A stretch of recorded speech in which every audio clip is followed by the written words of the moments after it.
There's nothing quite like watching your granddaughter's face light up during a morning walk together.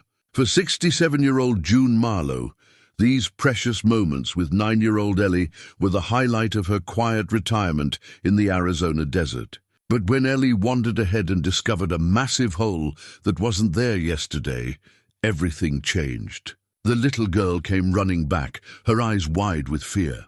At the bottom of this strange sinkhole, she'd seen rusted metal, an old boot, and something that was still moving. June's heart sank as she realized she had to make a phone call she'd been dreading for 20 years.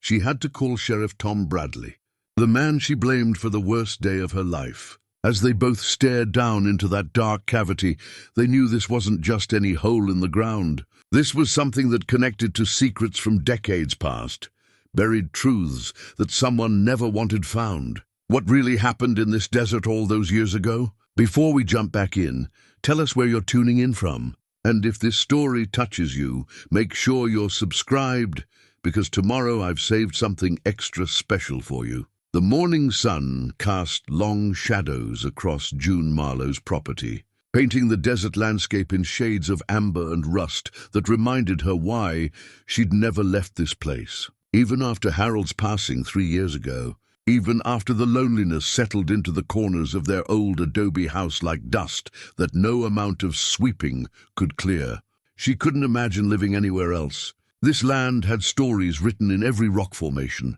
every weathered fence post, every century plant that stood sentinel against the endless sky. June stood at her kitchen window, watching Ellie chase a roadrunner between the mesquite trees. The 9-year-old had arrived from Phoenix 2 weeks ago for her annual summer stay, and already the house felt alive again. Children had a way of filling spaces that adults forgot existed, June reflected, sipping her coffee from Harold's favorite mug, the one with the chip on the handle that she couldn't bring herself to throw away. "Grandma June!" Ellie's voice carried across the yard, bright with excitement.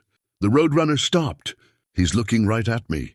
June smiled, remembering her own childhood fascination with the desert's creatures. Her father, Colonel Robert Marlowe, had taught her to respect the land's mysteries, to understand that beneath the seemingly barren surface lay layers of history and life that most people never bothered to notice. He'd been a different kind of soldier, the quiet type who spoke more with his eyes than his words, who'd spent months at a time away on assignments he never discussed.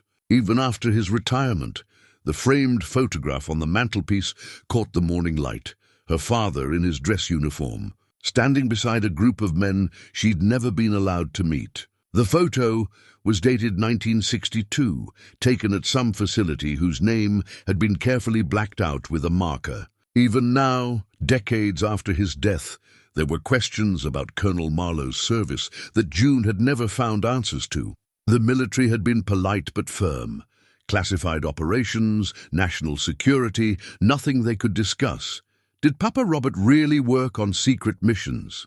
Ellie had asked the night before, studying the photograph with the intense curiosity that seemed to drive every moment of her young life. "Your great-grandfather served his country in ways that mattered," June had replied carefully.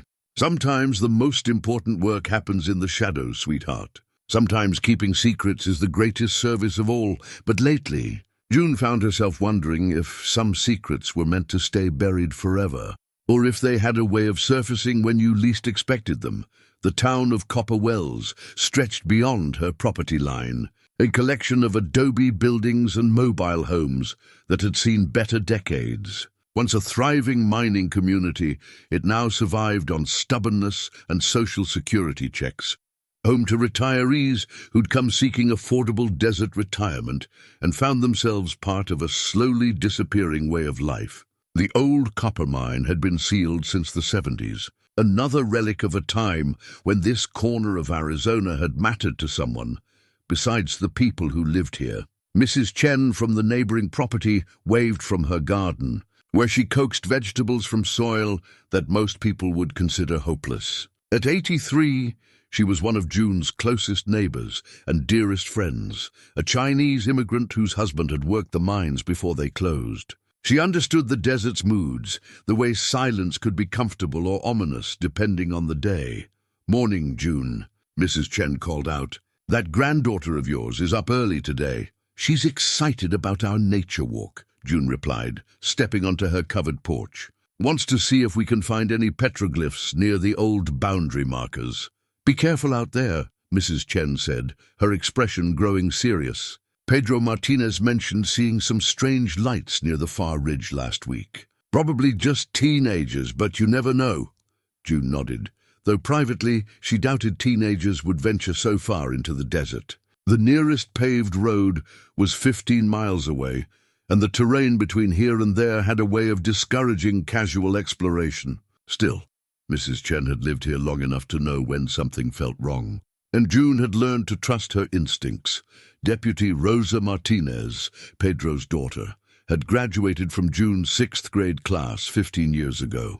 Now she was one of the few young people who'd stayed in Copper Wells, working for the county sheriff's department and trying to keep the peace in a place where trouble usually meant cattle getting loose or the occasional domestic dispute. Rosa was competent and kind, everything June had hoped she'd become when she was a shy 11-year-old, struggling with fractions.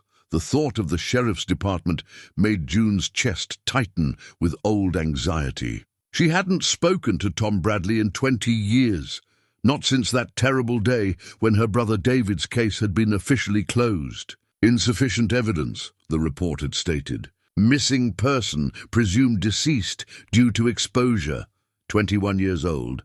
A geology student at the University of Arizona. Gone without a trace while conducting research for his thesis on mineral deposits in the Copper Wells region." Tom had been a deputy then, eager and determined to solve every case that crossed his desk. He'd promised June he would find David, promised their parents he would bring their son home. Instead, he'd found nothing but questions and empty desert. And eventually, the case had been filed away with all the other mysteries that this harsh landscape seemed to collect like tumbleweeds against a fence. "I did everything I could," Tom had said at the time, his young face marked by exhaustion and frustration.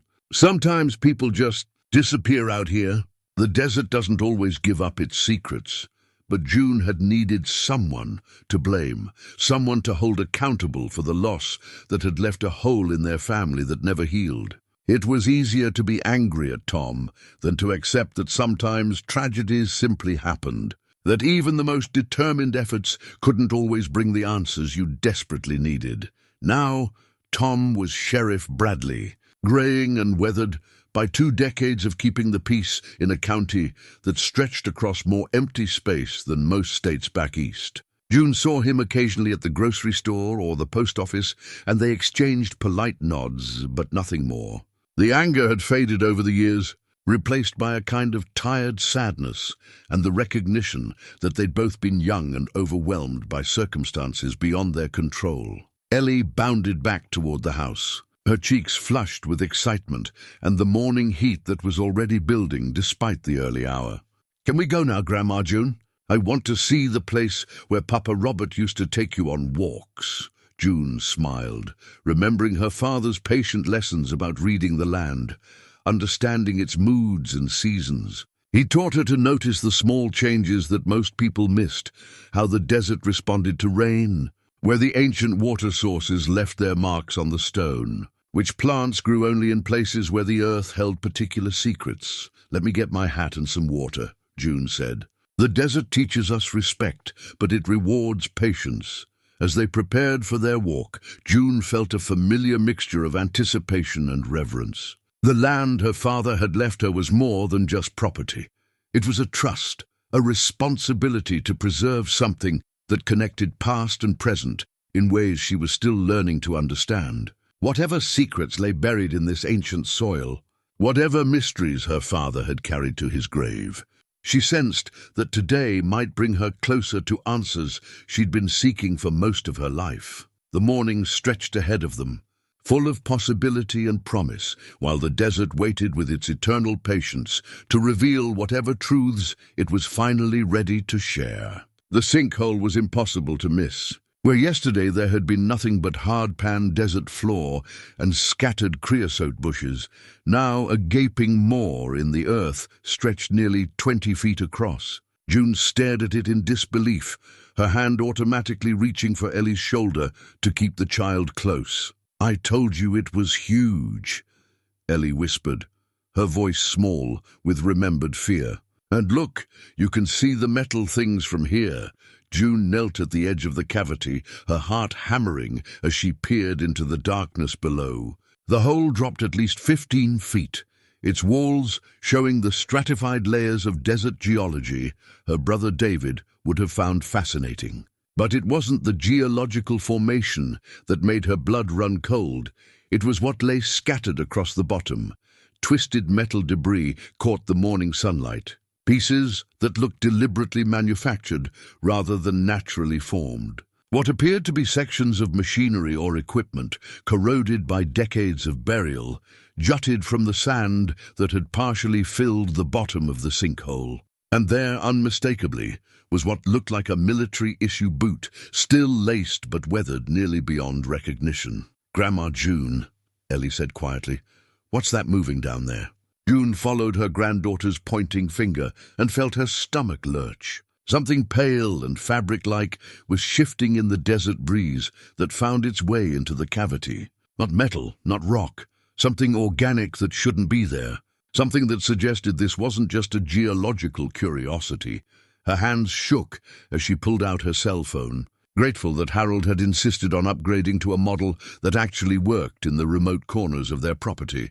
The number she needed was stored in her contacts, though she'd never expected to use it. "Sheriff's Department, Copper Wells County," Tom Bradley's direct line. The phone rang twice before his familiar voice answered. "Sheriff Bradley, Tom." The word came out rougher than she'd intended, 20 years of silence making even his name feel strange on her tongue. "This is June Marlowe." A pause. She could picture him leaning back in his office chair, processing the unexpected call. "June, it's been a long time. Is everything all right? I need you to come out to my property. There's something you need to see." "What kind of something?" June looked down at the sinkhole again, at the metal fragments and the boot and whatever was moving in the shadows below. I think it might be connected to David." The silence stretched so long that June wondered if the call had dropped. When Tom finally spoke, his voice had changed, taking on the professional gravity she remembered from all those years ago. "I'll be there in 20 minutes. Don't go near whatever it is you found, June. Just wait for me." The wait felt eternal. June sent Ellie back to the house to help Mrs. Chen with her garden, unwilling to expose the child to whatever this discovery might bring. She stood guard beside the sinkhole, fighting the urge to climb down and examine the debris more closely. Part of her, the part that had spent 20 years wondering what happened to her brother, wanted answers immediately. But the wiser part, the part that had learned caution through decades of living, recognized that some discoveries required professional handling. Sheriff Tom Bradley looked older than his 52 years when he arrived. His hair more grey than brown, and his face marked by the kind of weariness that came from seeing too much of humanity's capacity for trouble. He emerged from his county vehicle wearing the same careful expression June remembered. From their last conversation 2 decades ago, the look of a man preparing for disappointment. "June," he nodded respectfully, his eyes already moving to assess the situation. "How long has this been here?" "It wasn't here yesterday morning. Ellie and I walked this same path, and there was nothing unusual. This appeared overnight." Tom approached the edge of the sinkhole with professional caution, his experienced eyes taking in details that June had missed. "This isn't a natural formation," he said after a long moment. "Something caused the ground to collapse. Could be an old mine shaft or underground chamber that finally gave way. But the debris, I see it." His voice was carefully neutral, but June caught the tension in his shoulders. "Stay back while I get a better look." Tom retrieved a powerful flashlight from his vehicle and returned to the rim of the cavity. The beam cut through the shadows below, illuminating details that made both of them catch their breath. The metal fragments weren't random. They showed signs of deliberate construction, possibly vehicle or aircraft components. The boot was definitely military issue, though so weathered it was impossible to determine its age without closer examination. "Jesus," Tom murmured, his professional composure slipping for a moment. "June, what was your father doing on this land back in the 60s? "I don't know. He never talked about his work even after he retired. But there were things, maps in his study that he kept locked away, phone calls at odd hours, people who would visit and leave without ever being introduced." Tom was quiet for a long moment, his flashlight beam playing across the debris field below. When he spoke, his voice carried the weight of old memories and unfinished business. "Do you remember the missing persons reports from 1965? Not just David. There were 3 other people who disappeared that summer. All of them were asking questions about government activities in this area." June's heart clenched. "You never told me about the others. I was a deputy. I followed orders. The cases were transferred to federal jurisdiction, and we were told to stop investigating." Tom looked at her directly for the first time since arriving. "But I never stopped thinking about them, June. I never stopped thinking about David." The weight of 20 years of misunderstanding settled between them like dust. June had blamed Tom for giving up, but he'd been forced to step away. He'd been carrying the burden of those unsolved cases all this time, just as she'd been carrying her grief and anger. "What do we do now?" June asked. Tom was already reaching for his radio. "Now we treat this as a crime scene and hope that whatever's down there can finally give us some answers." He paused, his eyes meeting hers with an expression that was part apology and part determination. "I meant what I said 20 years ago, June. I never stopped wanting to bring David home." As Tom called for backup and the county coroner, June found herself studying the sinkhole with new eyes. Whatever had been hidden beneath her father's land was finally surfacing, literally and figuratively.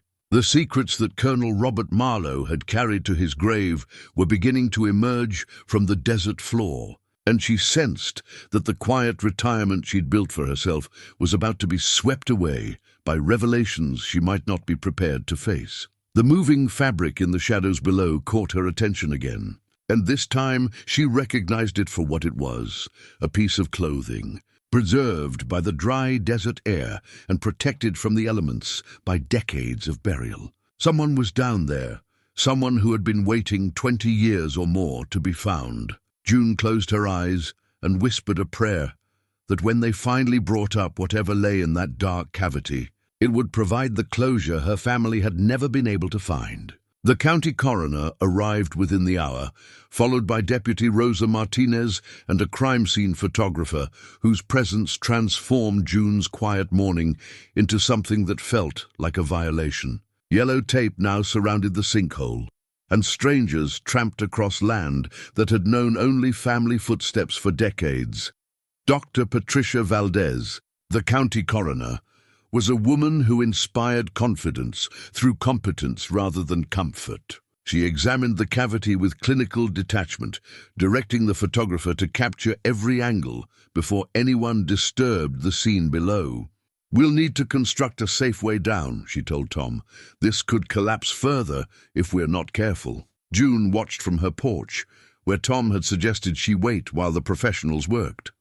Ellie sat beside her, sketching in the art pad she carried everywhere, her young mind processing the morning's events in ways that adults had forgotten how to access. The drawing taking shape under her colored pencils showed the sinkhole, but with details that made June's breath catch.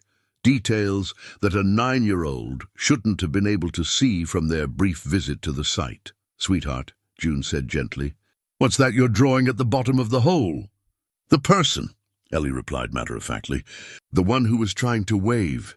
June felt cold despite the warming morning. "You saw someone waving?" "Not waving like hello," Ellie corrected, her pencil continuing to move with startling precision. "Like they were trying to get out of something. Like when you're stuck under a blanket and you move your arms to make it go away." The implications hit June like a physical blow. Whatever was moving down there wasn't fabric caught in the wind. It was someone who might still be alive, who might have been trapped for God knew how long in that underground chamber. She stood up quickly, her chair scraping against the porch boards. "We need to tell Sheriff Bradley," she said. But Ellie was already shaking her head. "The person stopped moving when the loud truck got here," she said, referring to Dr. Valdez's van. "I think they got scared." June hurried back to the sinkhole, her heart hammering with new urgency. Tom was conferring with Dr. Valdez about excavation procedures when June interrupted. "Tom, we need to get down there now." Ellie saw movement, not fabric, but a person, someone who might still be alive. The sheriff's expression shifted immediately from methodical investigation to emergency response. "Are you certain?" She drew a picture. She saw someone trying to move, trying to get free of something.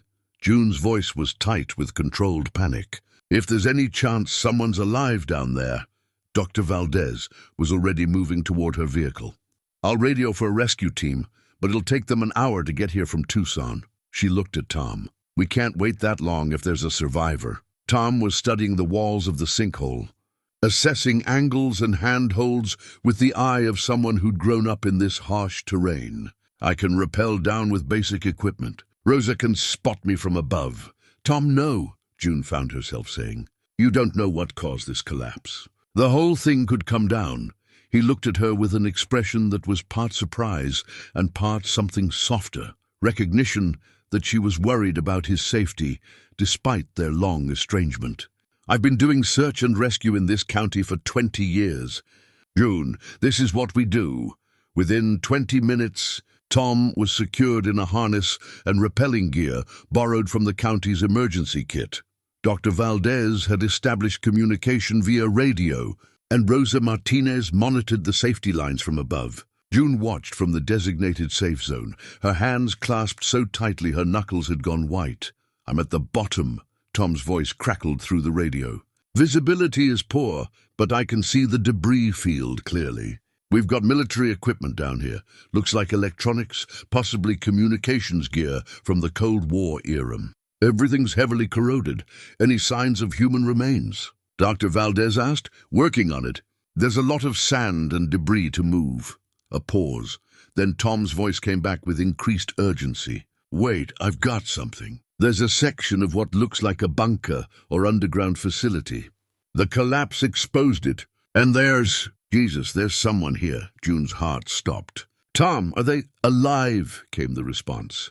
"Barely conscious, severely dehydrated, but alive. I need the medical kit lowered down immediately." The next hour passed in a blur of controlled chaos.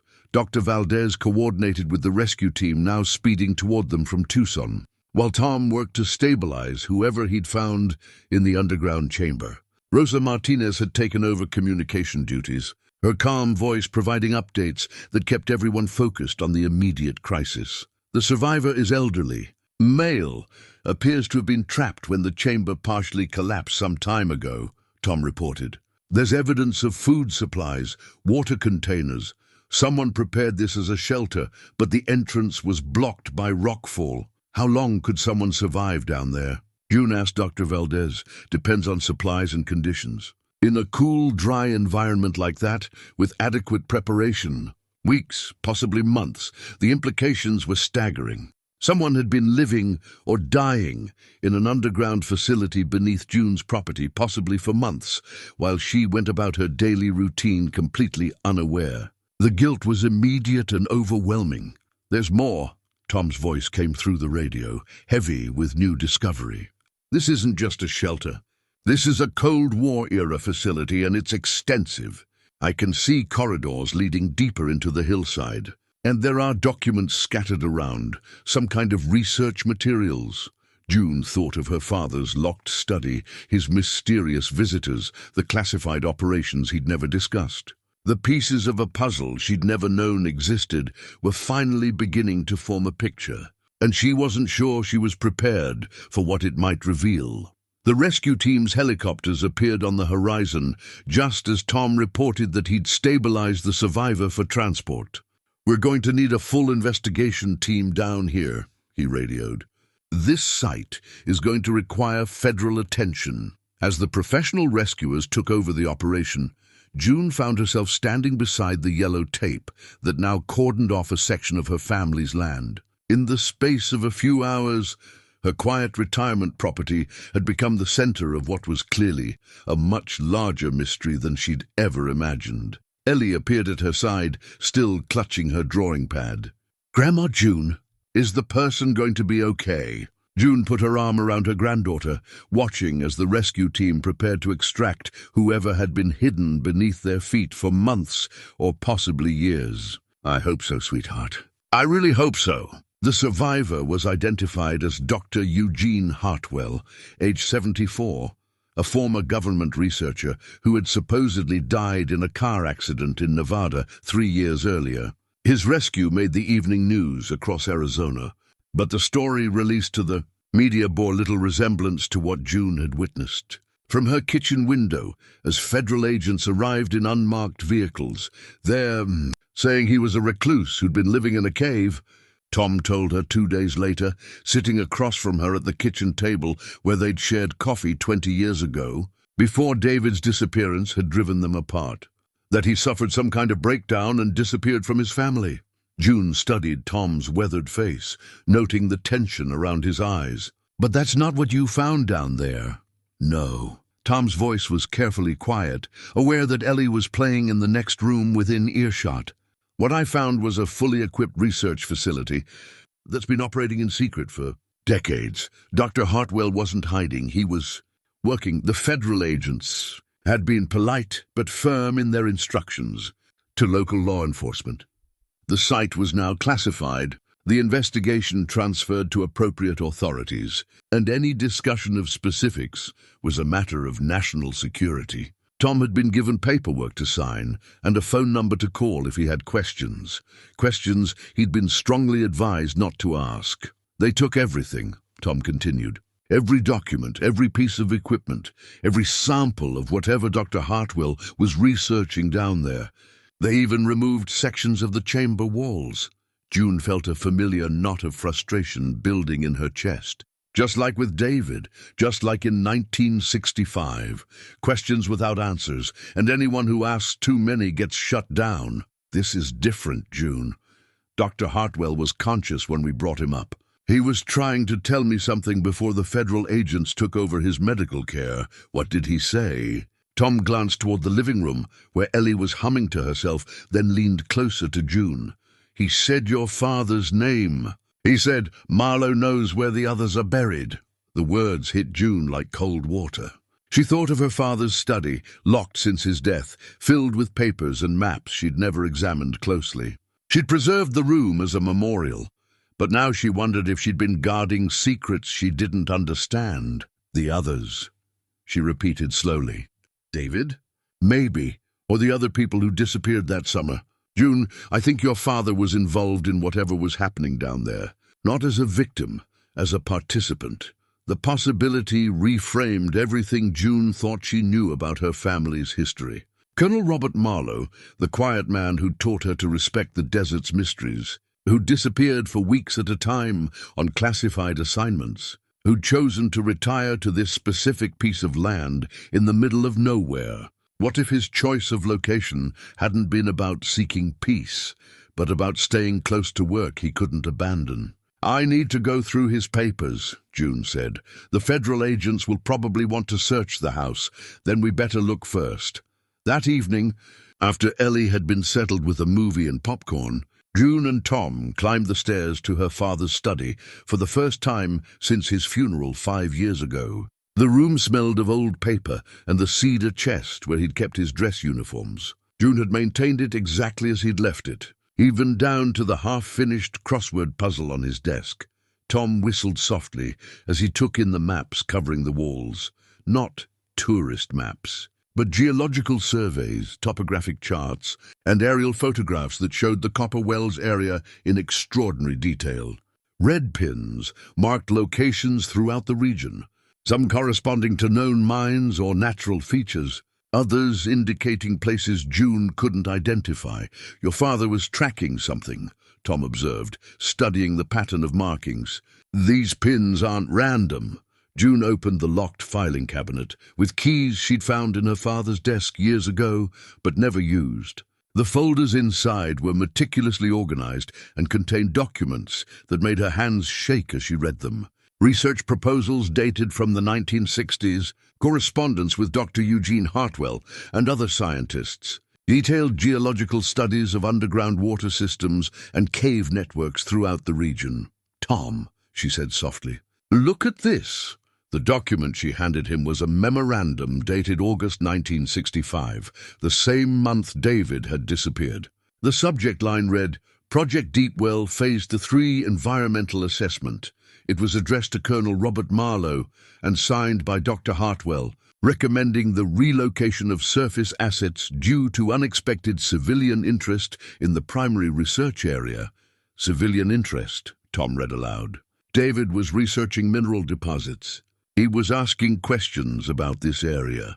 June found another folder labeled Personnel Concerns and opened it with growing dread. Inside were photographs and background reports on several individuals, including a young man whose face made her gasp. It was David, photographed with a telephoto lens, as he collected rock samples near what she now recognized as the location of the sinkhole. "They were watching him," she whispered. "My father was involved in watching his own son." The final document in the folder was a handwritten note in her father's familiar script. "D asks too many questions. H recommends relocation. I cannot agree to elimination. Will handle personally." Tom's face had gone pale as he read over her shoulder.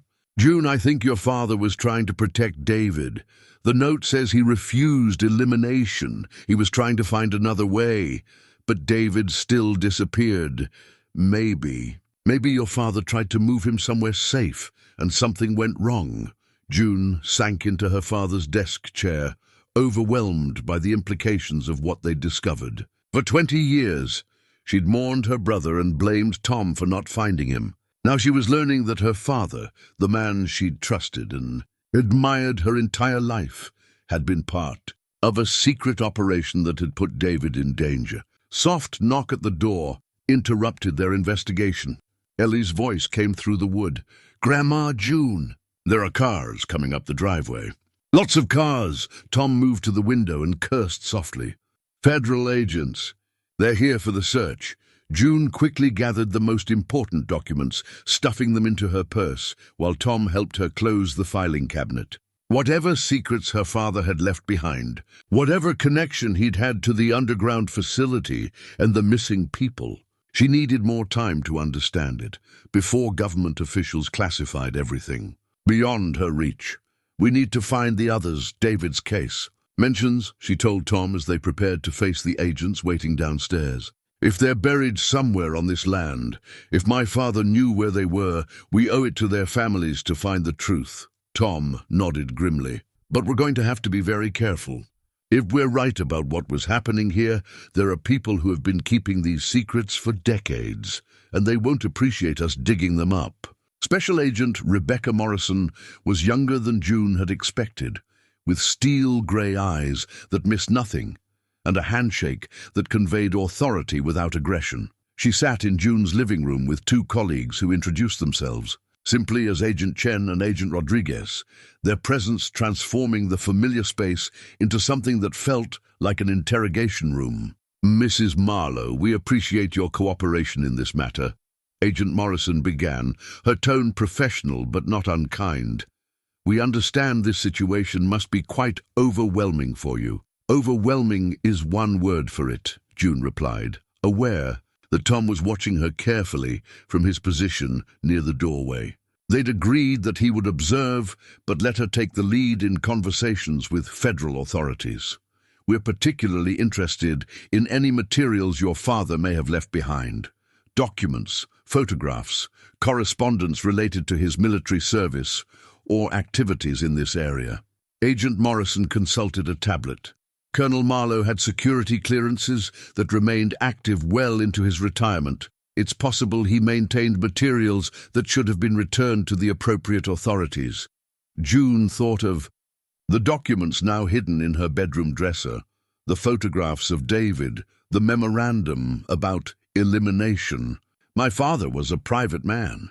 He didn't discuss his work, even with family, but he did maintain an office in the house. A study, yes, you're welcome to examine it. As the agents conducted their methodical search upstairs, June found herself alone with Ellie, who had been unusually quiet since the morning's events. The 9-year-old sat curled in Harold's old recliner, her art pad open, but her colored pencils untouched. "Are you all right, sweetheart?" "Grandma June, are we in trouble?" June's heart ached at the worry in her granddaughter's voice. "No, honey. Sometimes when unusual things happen, people need to ask questions to make sure everyone stays safe. Is that why Uncle David went away? Because he asked questions?" The perceptiveness of children could be startling. June hadn't realized that. Ellie understood the connection between recent events and family history. "What do you know about Uncle David?" "Mama told me he was your brother who got lost in the desert a long time ago. But he didn't get lost, did he? Someone took him away because he was asking questions like the man in the hole." June struggled to find age-appropriate words for concepts that she herself was still trying to understand. Sometimes grown-ups make complicated decisions that don't seem fair. Uncle David was trying to learn about the rocks and minerals in this area, and some people thought that was inconvenient. Like when I asked Mrs. Peterson why she had bruises on her arms, and Mama said some questions shouldn't be asked where other people can hear them. The comparison was more accurate than June was comfortable acknowledging. "Something like that, yes."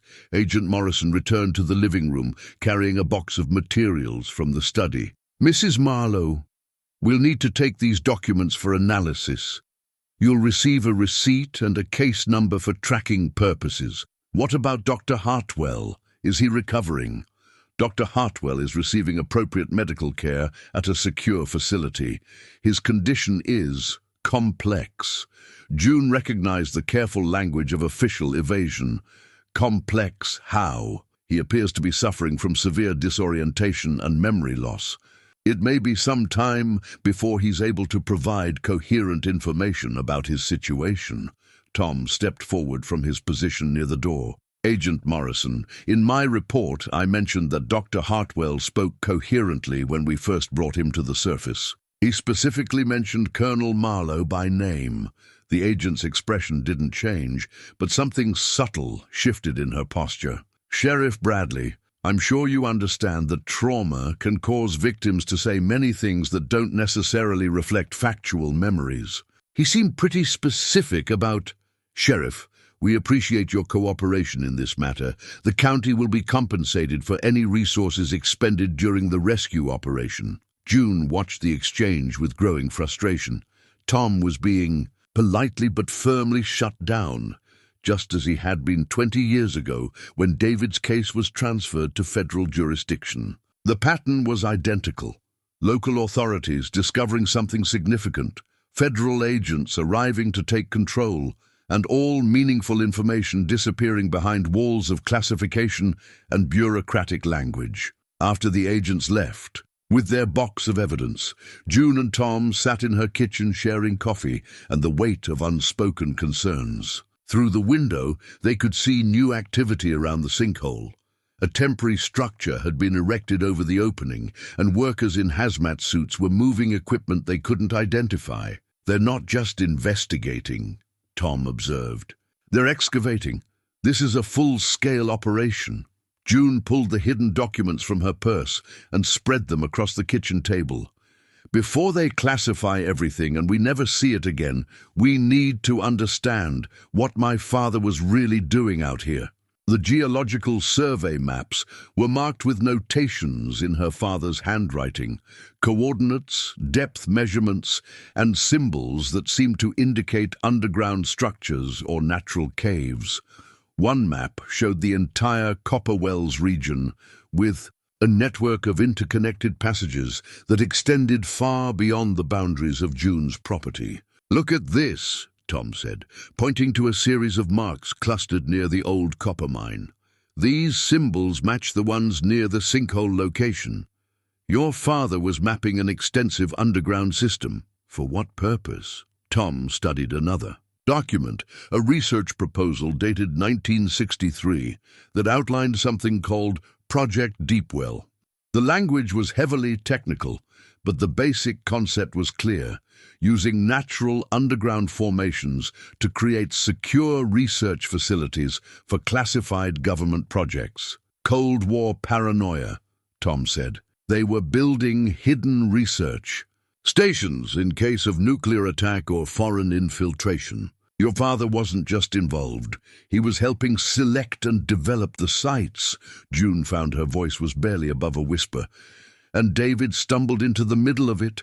David was a geology student researching mineral deposits in an area where the government had spent years building secret installations. From their perspective, he was a security risk. The implications were staggering and heartbreaking. David hadn't simply disappeared. He'd been perceived as a threat to national security by people who included his own father. June tried to imagine the impossible position Colonel Marlowe had found himself in, torn between duty to his country and love for his son. The note you found said your father refused elimination, Tom reminded her gently. He was trying to protect David. But David still disappeared. Maybe your father found another solution. Maybe he helped David disappear voluntarily, relocated him somewhere safe. June wanted to believe that possibility, but 20 years of grief had taught her to be cautious about hope. Then why didn't David ever contact us? Why let his family think he was dead? Because the alternative might have been actually being dead. If there were people willing to eliminate him for asking questions, maybe staying hidden was the only way to survive. Mrs. Chen's voice calling from the back door interrupted their analysis. June, dear, there's someone here to see you. Says he's David's friend from college. June and Tom exchanged startled glances. David's college friends would be in their 50s now, and none of them had maintained contact with the family after his disappearance. June followed Mrs. Chen to the back door, where a man in his early 50s waited nervously by the garden gate. Mrs. Marlowe, my name is Michael Reeves. I was in the geology program with David at the University of Arizona. He looked exhausted and frightened. I saw the news reports about the discovery on your property, and I think there are things you need to know about what David was really researching. June invited Michael inside, aware that Tom was positioning himself where he could observe both the conversation and the federal activity visible through the front windows. Michael declined coffee, but accepted a glass of water with hands that shook slightly. David didn't disappear randomly, Michael began without preamble. He'd been investigating mineral anomalies in this area for months, but what he found wasn't natural deposits. He found evidence of extensive underground construction, facilities that weren't on any official maps. He told you about this. He was excited about it initially, thought he'd discovered a new type of geological formation. But then he started finding metal debris, concrete structures, equipment that didn't belong in natural cave systems. Michael paused, collecting himself. David realized he'd stumbled onto some kind of government installation, and he became convinced that people were trying to discourage his research. Tom leaned forward. Discourage how? Equipment sabotage. His rock samples would disappear from the university lab. His advisor suddenly decided his thesis proposal was unfocused and needed to be completely revised. Michael's voice dropped. And then people started following him. June felt cold, despite the warm kitchen air. Did he tell his family any of this? He was afraid to involve you. He knew your father had military connections, and he wasn't sure who he could trust. Michael reached into his jacket and pulled out a worn envelope. But he gave me this the last time I saw him. He said if anything happened to him, I should wait 20 years and then decide whether the truth was worth the risk. No. The envelope was addressed in David's familiar handwriting. For June, when the desert gives up its secrets. Inside was a single sheet of paper with coordinates, a hand-drawn map, and a message that made June's hands tremble. The others are where the water used to run. Dad knows, but he's trying to protect everyone. If you're reading this, it means I couldn't find another way. Look for the spring that died in 1943. MR has the rest of the story. I love you all. Tom was studying the coordinates. These are about 5 miles northwest of here, near the base of Copper Ridge. MR, June said slowly. Michael Reeves. Michael nodded grimly. David gave me a metal box to keep safe. Inside are photographs, documents, soil samples, evidence of what he found in the underground facilities. Evidence that there were others who found the same installations and never made it home.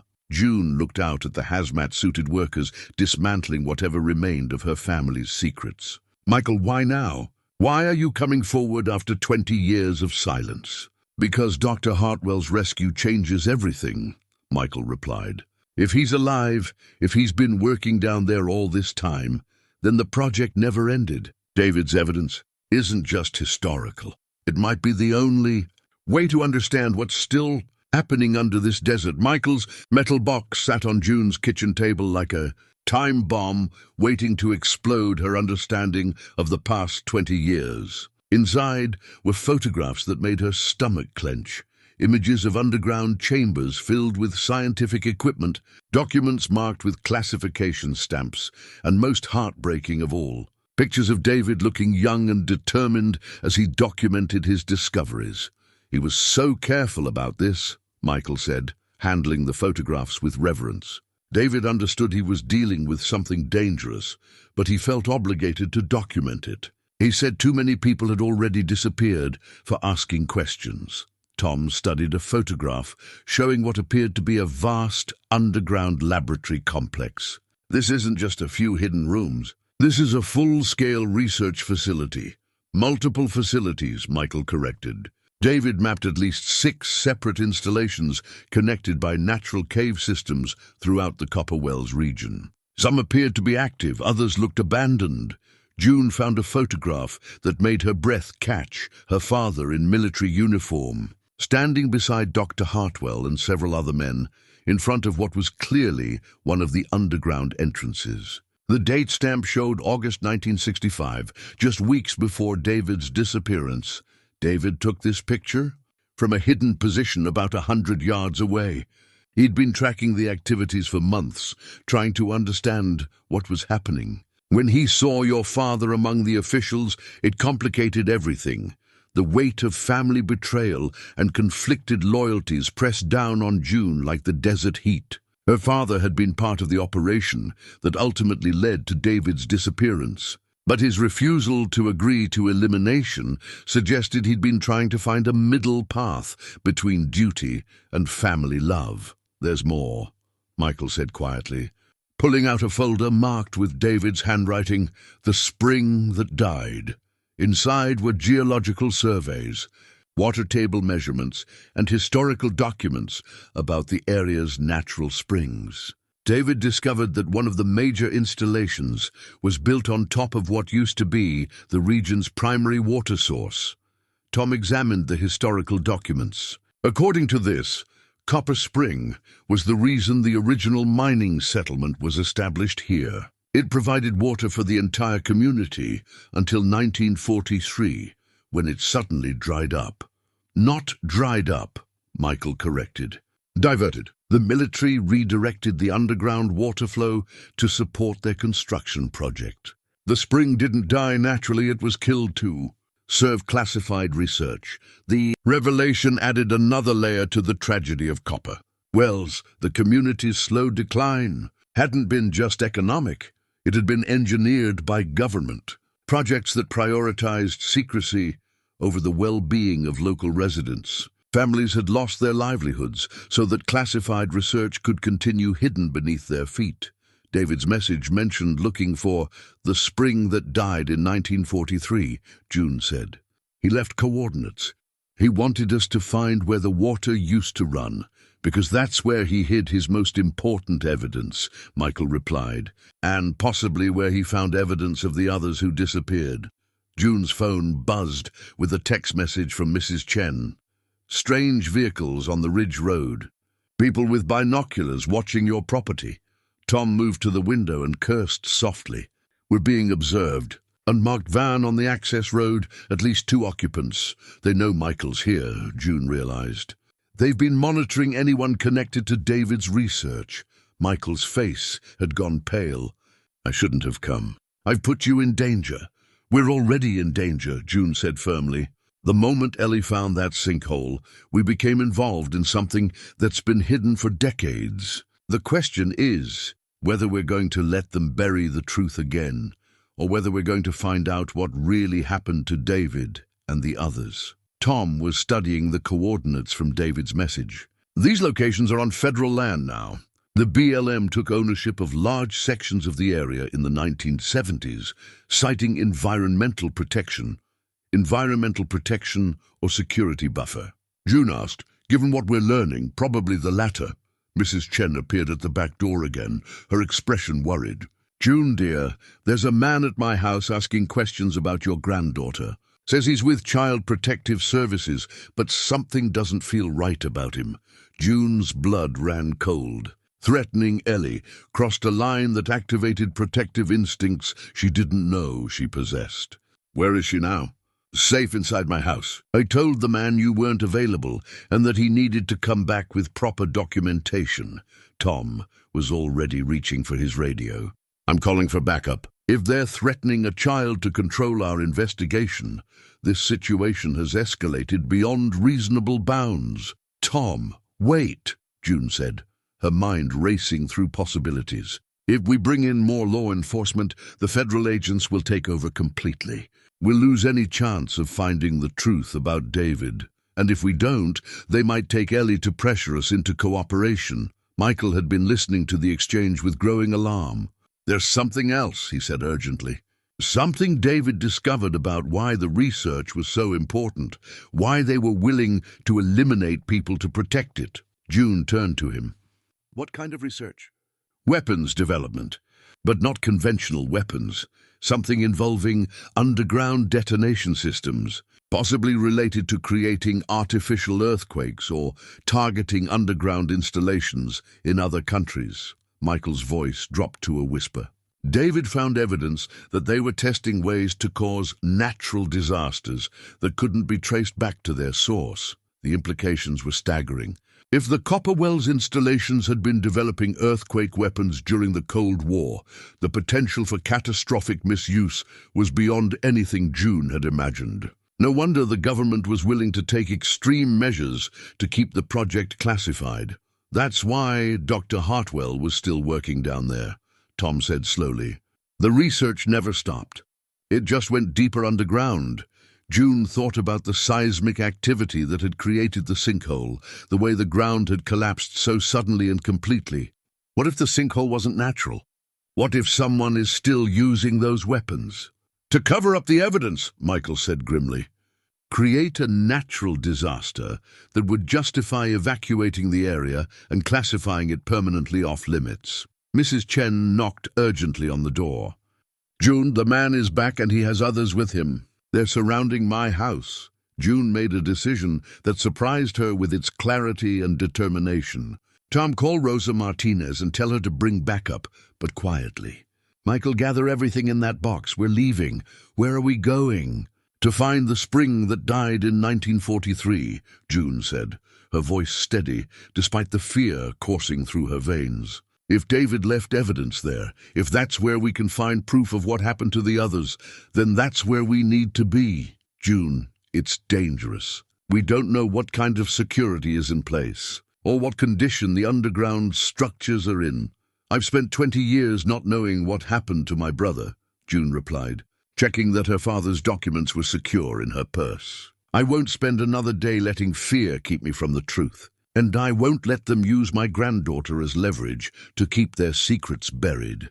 As they prepared to leave through the back door while Mrs. Chen created a distraction at the front of her house, June felt a strange sense of completion. For 2 decades, she'd been running from the pain of David's loss. Now she was finally ready to run toward the answers she'd been afraid to find. The coordinates led them to a section of desert that looked unremarkable from the surface. Scattered rocks, hardy desert plants, and the kind of endless horizon that made navigation challenging without GPS. But as they approached the location David had marked on his map, June began to notice subtle signs that the landscape had been altered. Two straight lines of stones that might have once marked pathways, metal fragments partially buried in sand that caught the afternoon sunlight. According to the historical documents, the spring was here, Tom said, consulting the materials from Michael's box, fed by an underground river that flowed from the mountains toward the valley. Michael was using a handheld metal detector he'd retrieved from his vehicle, and the device was providing steady readings across a wide area. There's a lot of metal underground. Could be natural mineral deposits, but given what we know, could be infrastructure, June finished. Pipes, reinforcement materials, equipment. They'd left Ellie safely with Mrs. Chen, who had proven surprisingly resourceful at misdirecting the suspicious visitors through a combination of feigned confusion and strategic delays. Rosa Martinez had been discreetly positioned to monitor the situation and intervene if necessary, but she'd been instructed to maintain distance unless directly threatened. June was studying an outcropping of rocks that looked almost too perfectly arranged to be natural when she noticed something that made her heart race. Carved into the stone, almost invisible unless viewed from the correct angle, was a symbol she recognized from her father's papers, a geometric pattern that had appeared on several of his geological surveys. Tom, Michael, over here. The symbol wasn't random decorative marking. It was clearly a reference point, positioned where it could be spotted by someone who knew what to look for, but would remain invisible to casual observers. When Tom placed his compass on the carving and took a bearing, it pointed directly toward Copper Ridge. Your father left markers, Tom realized. He was creating a trail that would lead from the original spring location toward something. They followed the compass, bearing across terrain that grew progressively more challenging, scrambling over rocks and navigating through dense stands of cholla cactus that seemed designed to discourage exploration. But every few hundred yards, they found another carved symbol, each one confirming they were moving in the correct direction.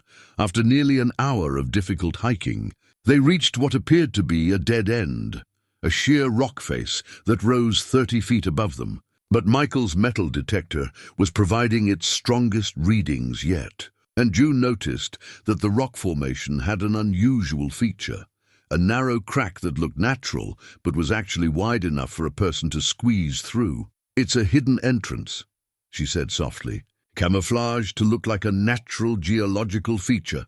Tom examined the opening with his flashlight. There's definitely a passage back there, but we don't know what condition it's in or what kind of security measures might be in place. David's been through here, Michael pointed out. If he left evidence inside, it means he found a way to navigate safely. June was studying the last symbol carved near the entrance when she noticed something that changed everything she thought she understood about their situation. The carving was fresh, not decades old like the others, but recent enough that the stone dust from the chisel work was still visible in the crevices. Someone's been maintaining these markers, she said quietly. This wasn't carved in 1965. This was done within the last few months. The implications hit all three of them simultaneously. If someone had been updating David's trail markers, it meant someone else knew about the hidden evidence and had been accessing it recently. The possibility that David might still be alive, that he'd been living in secret for 20 years, suddenly seemed less like desperate hope and more like terrifying reality. We need to go in, June said, her voice steady despite the fear coursing through her system. If David's alive, if he's been hiding in there, then he's probably seen the federal agents and knows we're looking for answers. June, this could be a trap. We don't know who's been maintaining those markers. Then we find out. The passage beyond the entrance was narrow but navigable, clearly modified from its natural state to allow human movement. Tom led with his flashlight, followed by June and Michael, as they moved deeper into what was obviously an extensive cave system. The walls showed signs of deliberate engineering, smooth surfaces where natural rock had been carved away, metal brackets that might once have held electrical conduits or water pipes. After several minutes of careful progress, the passage opened into a chamber that made all of them gasp. The space was enormous, clearly natural in origin, but modified with concrete platforms, metal structures, and what appeared to be the remains of sophisticated equipment. But it wasn't the scale of the installation that shocked them. It was the fact that someone was obviously still using it. Battery-powered lanterns provided dim illumination throughout the chamber. A camp bed with recent personal belongings occupied one corner. Most significantly, the walls were covered with maps, photographs, and documents that showed 20 years of meticulous research and investigation. "My God," Michael whispered. "Someone's been living here." June approached the wall display with trembling hands. The maps showed the entire Copper Wells underground system, with detailed notations about federal activity, security measures, and what appeared to be ongoing research operations. The photographs documented the movements of government personnel, the transportation of equipment, and the construction of new facilities that weren't supposed to exist. But it was the collection of personal photographs that made June's knees weak. Pictures of her and Harold on their wedding day. Images of her teaching career, her retirement, her daily routines around the house. Someone had been watching her family for decades, documenting their lives with the obsessive detail of either protector or predator. "June," Tom's voice was tight with controlled emotion. "Look at this." On a makeshift desk carved from natural stone was a journal, its pages filled with familiar handwriting. The most recent entry was dated just 3 days ago. Federal activity increasing around primary site. J&E at risk. "Time to surface." June's hands shook as she opened to earlier entries. The handwriting was definitely David's, aged and changed by 20 years of secrecy, but unmistakably her brother's. The journal documented a life lived in shadows, years of watching his family from a distance, decades of gathering evidence about the classified research that had forced him into hiding. "He's alive," she whispered. "David's alive, and he's been here all this time. June, we need to leave, now." The voice came from behind them, familiar yet changed by years of isolation and secrecy. June turned to see a man emerging from a passage they hadn't noticed. Older, weathered, with grey in his hair and lines around his eyes, but unmistakably her brother, David. The word came out as barely a whisper. "Hello, June." David Marlowe stepped into the lamplight, and she could see the weight of 20 years of exile in his posture. "I'm sorry you had to find me this way. I was hoping to surface on my own terms, but recent events have forced the timeline." June found herself unable to move, overwhelmed by emotions she couldn't process. Relief, anger, grief, and joy crashed together in her chest like competing storms. 20 years, she managed to say. 20 years we thought you were dead. I know. I'm sorry. But it was the only way to keep everyone safe. The people behind Project Deepwell, they don't tolerate loose ends. If they'd known I was alive, they would have eliminated everyone you cared about, Tom finished quietly. David nodded grimly. Dad saved my life by making them think I was already dead. He helped me disappear, set up this sanctuary, and then spent the rest of his life making sure no one would find me unless they were supposed to. The markers, June realized. He was leaving a trail for family, for you specifically. Dad believed that someday you'd be strong enough to handle the truth and curious enough to find your way here. David's expression was pained. But I never wanted Ellie involved. When I saw the federal response to Dr. Hartwell's rescue, I knew the situation was escalating beyond our control. Michael had been examining the evidence David had collected over 2 decades. This documentation is incredible.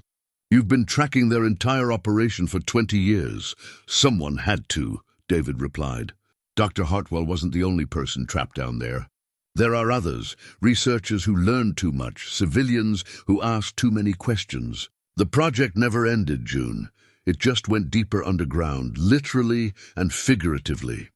June felt the pieces of a vast puzzle finally clicking into place. The earthquake weapons Michael mentioned, the artificial disasters. They're still developing them and testing them, David confirmed. The sinkhole on your property wasn't an accident, June. It was a controlled detonation designed to expose Dr. Hartwell's location and eliminate evidence of the older installations. They're preparing to clean house permanently. The revelation that her family's property had been deliberately targeted, that Ellie's discovery had been orchestrated by people willing to risk a child's safety to cover their tracks, ignited something fierce and protective in June that she'd never felt before. Then we stop them, she said simply. We take this evidence, we expose what they've been doing, and we make sure no other families have to lose 20 years wondering what happened to someone they love. David looked at his sister with surprise and something that might have been pride. June, these people have unlimited resources and no moral constraints. They've been covering this up for half a century, but they've never had to deal with a grandmother protecting her granddaughter, June replied. And they've never made the mistake of threatening my family twice.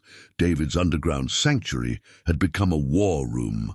Maps covered every available surface, marked with defensive positions, escape routes, and the locations of evidence caches scattered throughout the desert. 20 years of careful planning was finally being put to use, and June found herself both impressed and heartbroken by the life her brother had been forced to live. The federal agents who came to your house aren't the real decision-makers, David explained, pointing to surveillance photographs of various officials who had visited the area over the years. They're bureaucrats following orders. The people who actually control Project Deepwell operate through defense contractors and private security firms. They have resources that make government agencies look limited. Tom studied the tactical assessments David had compiled. You're talking about military-grade opposition. We're a retired teacher, a county sheriff, a geologist, and a man who's been living in a cave for 20 years. This isn't a fair fight. Fair doesn't matter, June said firmly. Right does. And we have advantages they don't expect, such as they think they're dealing with ignorant locals who stumbled into their operation by accident. They don't know we have 20 years of documentation, detailed maps of their facilities, and evidence of their crimes dating back to the Cold War. David nodded approvingly. June's right. Their entire strategy is based on controlling information and managing public perception. If we can expose the full scope of what they've been doing, the missing people, the weapons testing, the environmental damage, we can create pressure they can't simply classify away. Michael had been examining David's collection of soil samples and water analysis reports. This evidence shows systematic contamination of the groundwater throughout the region. Whatever they were testing down there has been leaching into the water table for decades. That's why Mrs. Chen's garden needs so much special care, June realized. That's why the livestock mortality rates have been higher than normal in this area. They've been poisoning the land to hide their research, and if we can prove it, if we can demonstrate that their activities have been causing environmental and health problems for the local population, we have grounds for lawsuits that even classification can't stop, Tom added. David pulled out a detailed schematic of the underground facility network. But first, we need to rescue the people who are still trapped down there. Dr. Hartwell wasn't the only survivor. My monitoring equipment has detected at least 3 other individuals in the deeper installations. June studied the complex maze of tunnels and chambers. How do we get to them without triggering whatever security systems are in place? Very carefully, and with help from people who know the systems from the inside.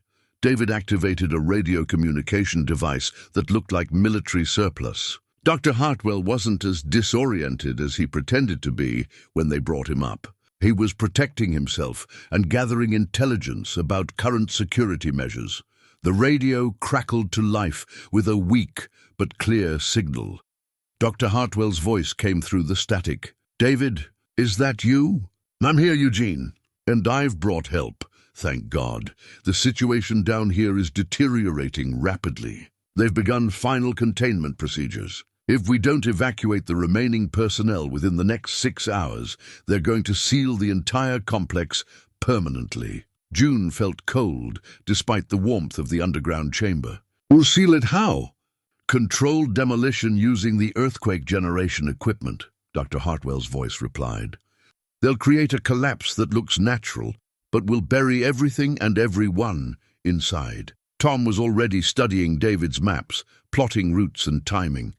We need to coordinate with Rosa Martinez and get emergency services positioned to respond immediately. If we can't prevent the demolition, we at least need to have rescue teams ready.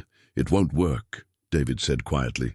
The federal agents will override local authority and classify the entire area as a national security zone. Any rescue attempts will be blocked on classified grounds.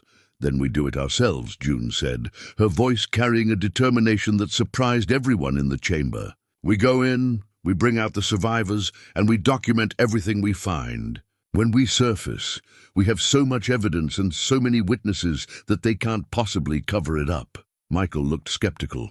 June, we're talking about entering a heavily secured military installation that's about to be destroyed. The risk level is enormous. The risk of doing nothing is worse, June replied.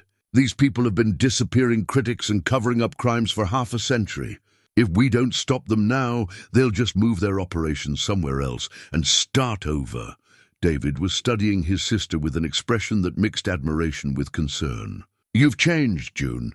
20 years ago, you would have wanted to call the authorities and let them handle it.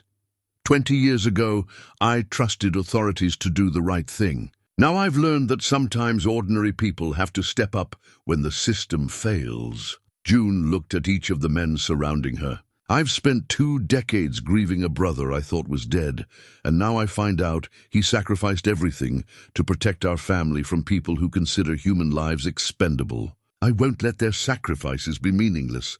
Tom nodded slowly. If we're doing this, we need to be smart about it. David, what kind of security are we looking at? Electronic surveillance, motion detectors, possibly automated defense systems in the deeper levels.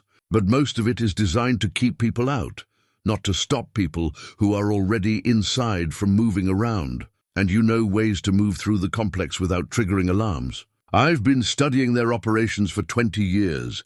I know every entrance, every blind spot, every maintenance tunnel in the system. Dr. Hartwell's voice came through the radio again. David, I can provide real-time information about current security status and personnel locations. But you need to move soon. They're accelerating the timeline. June made a decision that felt both terrifying and inevitable. Then we move now. David, can you get us into the complex? Yes, but June, you don't understand what you're asking. These facilities weren't designed for casual exploration. They're dangerous, even without hostile security forces. I understand perfectly. I understand that people are going to die if we don't act, and that more people will disappear if we let this continue. June's voice was steady, but her hands were trembling slightly with adrenaline. I also understand that I've spent enough of my life being afraid of things I can't control. Michael had been quietly photographing David's evidence with a digital camera. I'll stay here and transmit everything to news outlets and government oversight committees. If something happens to you down there, at least the evidence will survive. No, Tom said firmly.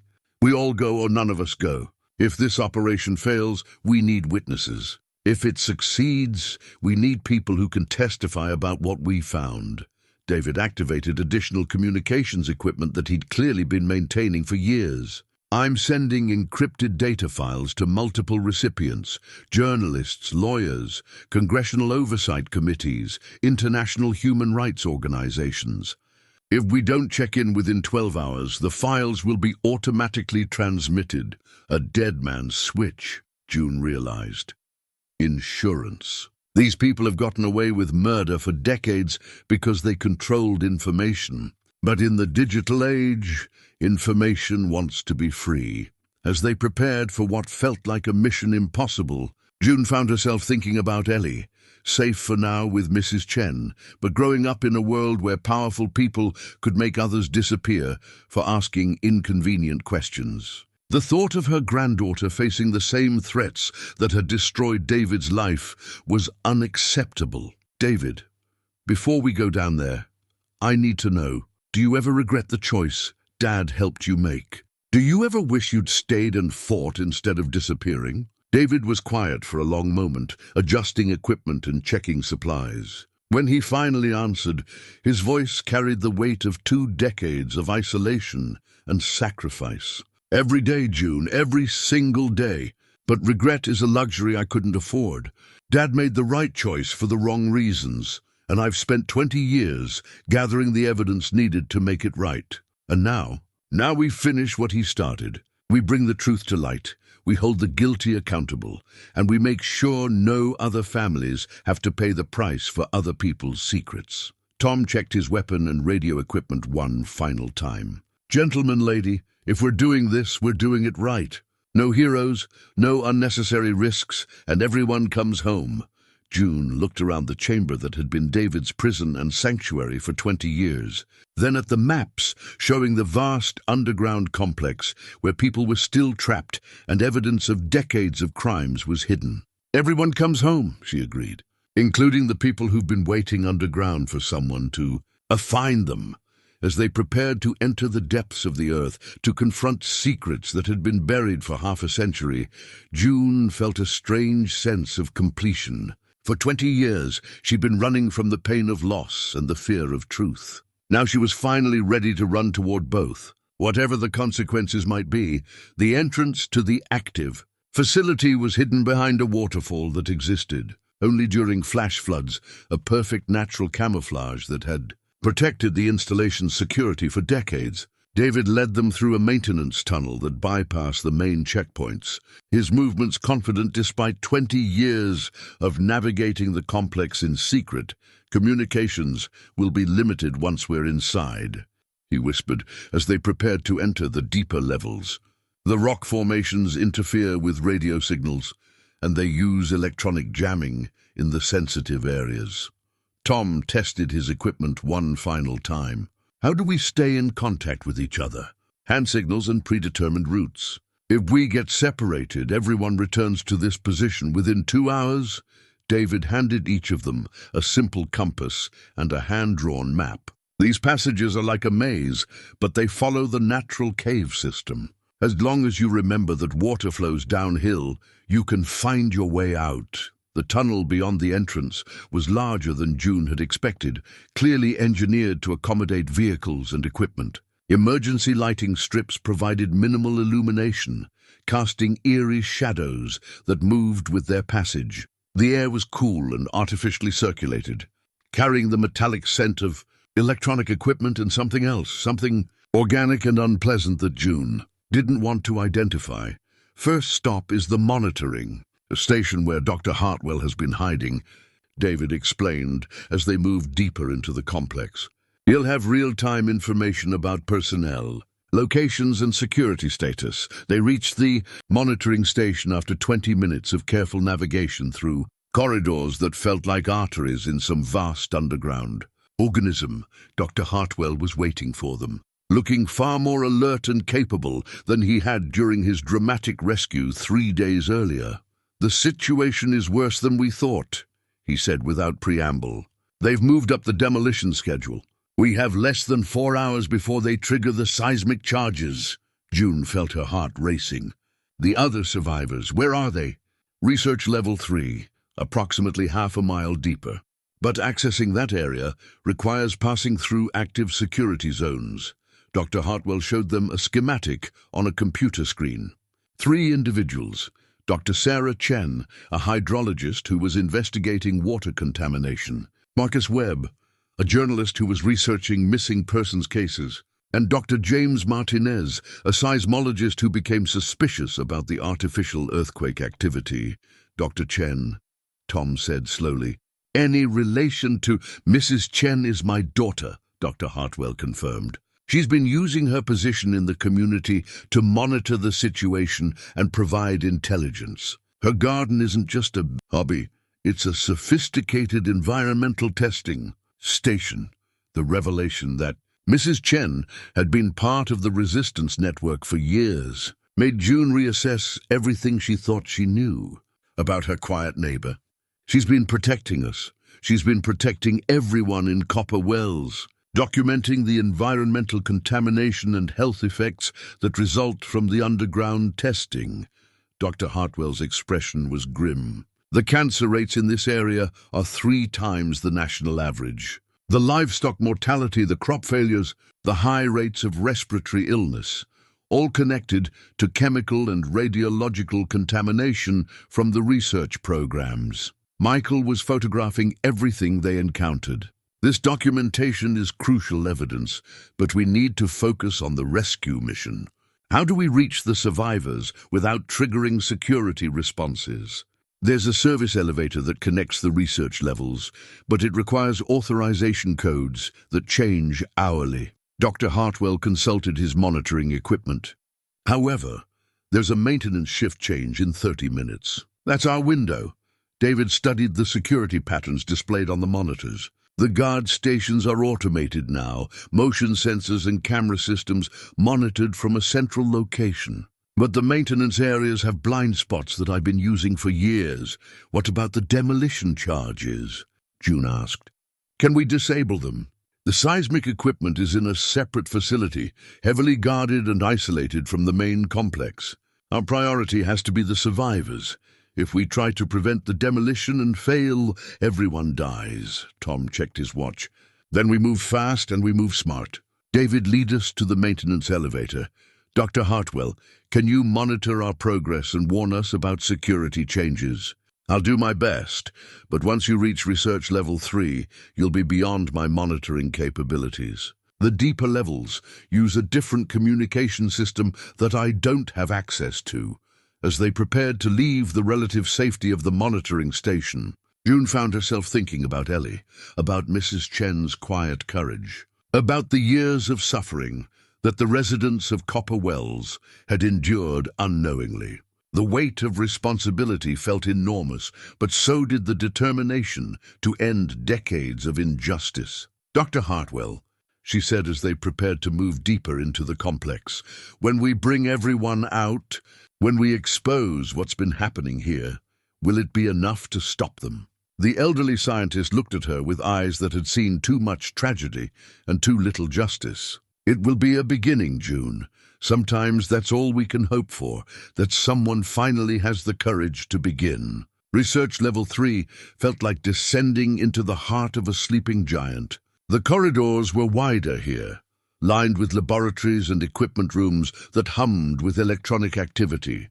Through reinforced glass windows, June could see workstations filled with computers, testing apparatus, and displays showing seismic data from across the region.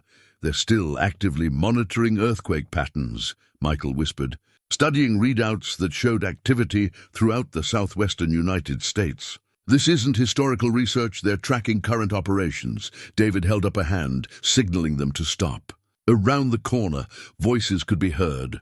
2 technicians discussing evacuation procedures and timeline changes. The team pressed against the corridor wall, waiting for the conversation to fade as the personnel moved to another area. Cell Block 7 is where they're holding the survivors, David whispered once the corridor was clear. But it's designed as much to contain information as people. Everyone down there has security clearances and signed confidentiality agreements that carry criminal penalties. Even if they're being held against their will? Tom asked. Especially then. The government's position is that these people had access to classified information and violated the terms of their clearances. Their detention is technically legal under national security provisions. They reached Cell Block 7 after navigating through a maze of laboratories and storage areas that revealed the true scope of Project Deepwell. This wasn't just weapons research. It was a comprehensive program involving geological manipulation, environmental modification, and what appeared to be experimental technologies that pushed the boundaries of current scientific understanding. The detention area was surprisingly comfortable, more like a secure research facility than a traditional prison. Through security glass, they could see 3 individuals in what appeared to be a common area. A woman in her 50s examining water samples, a younger man typing rapidly on a laptop computer, and an older gentleman reviewing seismic charts, Dr. Sarah Chen, Marcus Webb and Dr. James Martinez, David confirmed. They've been held here for periods ranging from 6 months to 3 years. June studied Dr. Chen's face, seeing subtle resemblances to Mrs. Chen that confirmed their relationship. How do we get them out without triggering alarms? The cell doors are electronic, controlled from the security station we passed 2 corridors back. But opening them will immediately alert the central monitoring system. David checked his watch. We have maybe 90 minutes before the demolition sequence becomes irreversible. Tom had been examining the security arrangements with a professional eye. David, is there any way to access the demolition controls from down here? No, the seismic equipment is in a separate facility. But there might be another option. David pulled out a hand-drawn schematic that showed connections between the research facility and the seismic installation. The systems are linked through fiber optic cables that run through the natural cave network. If we can access the communication lines, we might be able to transmit a signal that disrupts the demolition sequence. Michael looked skeptical. That sounds like something out of a spy movie. Do any of us actually know how to hack military-grade demolition systems? I do. The voice came from behind them, and they turned to see Dr. James Martinez standing in the corridor. Somehow, he had managed to exit the detention area without triggering alarms. I've been working on that problem for 18 months, ever since they made it clear that I wasn't going to be released. June's heart jumped at the unexpected development. How did you get out? The electronic locks have a manual override that activates during emergency evacuation procedures. When they began preparing for the demolition, the security protocols shifted to evacuation mode. Dr. Martinez gestured toward the detention area, where the other 2 survivors were now visible in the corridor. We've been waiting for someone to show up who could help us reach the communication hub. Dr. Sarah.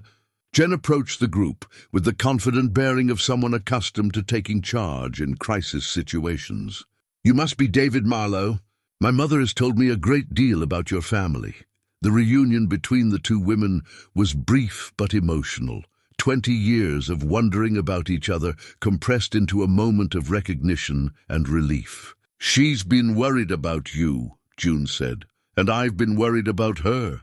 The environmental contamination in Copper Wells is getting worse, and the residents don't understand why their health problems keep increasing. Marcus Webb, the journalist, was documenting everything with a small digital camera. This story is going to expose decades of illegal detention, human experimentation, and environmental crimes. But only if we can get out of here alive. Dr. Martinez led them through corridors that seemed to go deeper into the earth with every step. The communication hub is at the intersection of the natural cave system and the man-made installations. From there, we can access both the demolition controls and the external communication systems. How much time do we have? Tom asked. According to the evacuation schedule I memorized, approximately 60 minutes before they trigger the seismic charges. June felt the weight of decades of injustice and the urgency of immediate danger pressing down on her like the tons of rock above their heads. Then we better move fast. As they hurried through the underground labyrinth toward what might be their only chance to prevent catastrophe and expose the truth, June found herself thinking about Ellie's drawing of the person waving from the bottom of the sinkhole. Sometimes, she realized, the most important discoveries come from the innocent observations of children who haven't yet learned what they're supposed to ignore. The communication hub was their destination, but June sensed that their real goal was something much larger, the chance to ensure that no other families would have to endure what hers had suffered, that no other communities would unknowingly sacrifice their health and safety for classified research programs that served abstract concepts of national security while destroying very real human lives. The morning sun painted the desert in familiar shades of amber and rust as June sat on her porch, watching Ellie chase the same roadrunner that had entertained them 3 weeks ago. But everything else had changed in ways that would take years to fully understand and process. The communication hub had worked exactly as Dr. Martinez had promised. From deep beneath the earth, they'd successfully transmitted not only the abort signal that prevented the demolition, but also 20 years' worth of evidence to news outlets, congressional oversight committees, and human rights organizations around the world. The story that emerged over the following days had rocked Washington and triggered investigations that would continue for years. Project Deepwell was officially terminated. The underground facilities were sealed and transferred to environmental cleanup specialists. Most importantly, the survivors were free, all of them, including people who had been presumed dead for decades. David sat beside June on the porch swing that Harold had built 20 years ago, looking older than his 57 years, but more at peace than she'd seen him since their childhood. The transition back to surface life wasn't easy for someone who'd spent 2 decades in hiding, but he was adapting with the same methodical patience that had kept him alive in the underground complex. "Any word from the congressional hearings?" June asked. Dr. Chen testified yesterday about the environmental contamination. Her documentation is forcing a complete reassessment of federal environmental policy regarding classified research programs. David sipped his coffee. Real coffee. Not the freeze-dried substitute he'd been living on for 20 years. Marcus Webb's journalism is being nominated for major awards, and Dr. Martinez has been appointed to head a new oversight committee for geological research. And the people responsible? Some will face criminal charges. Others will simply disappear into retirement with their pensions intact. That's how these things usually work. Accountability for the foot soldiers. Golden parachutes for the decision-makers. June nodded, having learned not to expect perfect justice, but to appreciate whatever progress was possible. What matters is that it stops. What matters is that other families won't have to go through what we did. Mrs. Chen appeared at the garden gate, carrying a basket of vegetables that had been grown in soil finally free of contamination. The environmental cleanup efforts had been remarkably effective, and the desert was already showing signs of recovery. "Good morning, June. David, how are we feeling today?" "Grateful," June replied simply. "Still processing everything, but grateful." The older woman's smile was warm, with shared understanding. "Sarah called last night.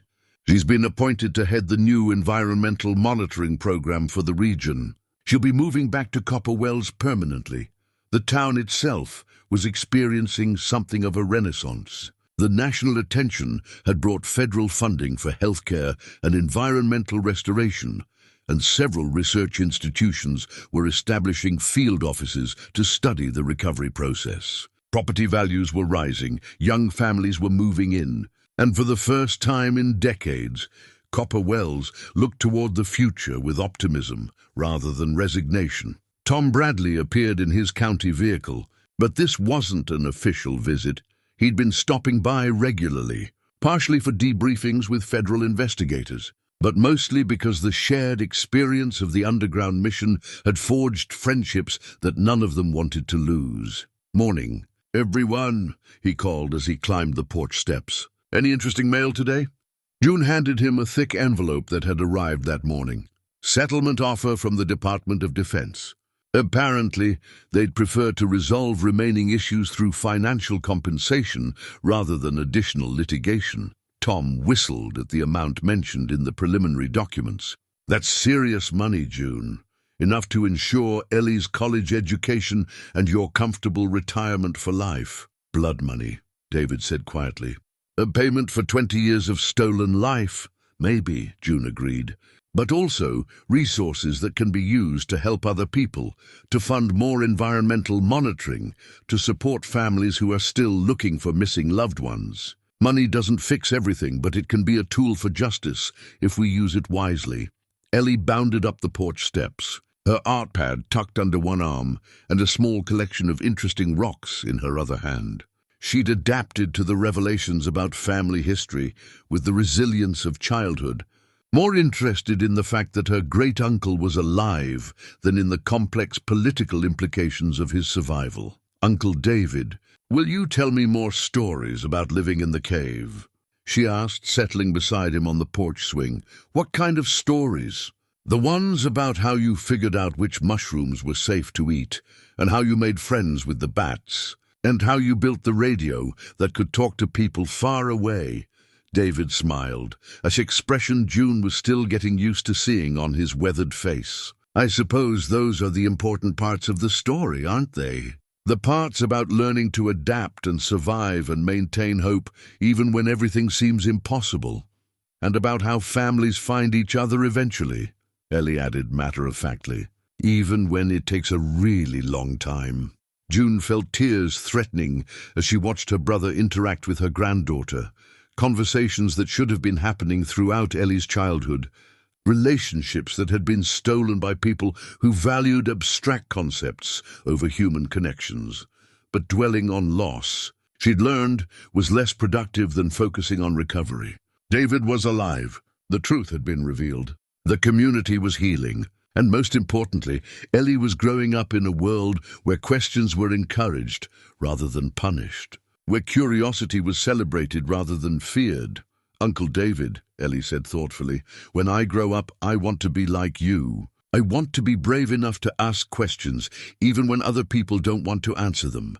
David looked at June with an expression that mixed pride and concern.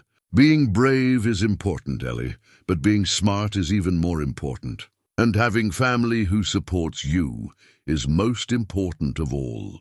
June stood and gathered the empty coffee cups, looking out at the desert landscape that had hidden so many secrets for so many years. The land looked the same, but she knew that beneath the familiar surface, everything had changed. The underground installations were gone, the environmental contamination was being cleaned up, and the natural water systems were slowly returning to their original patterns. Most significantly, the silence that had protected dangerous secrets for decades had finally been broken, and in the clear desert air, she could hear something she'd almost forgotten existed, the sound of truth, finally free to travel where it needed to go.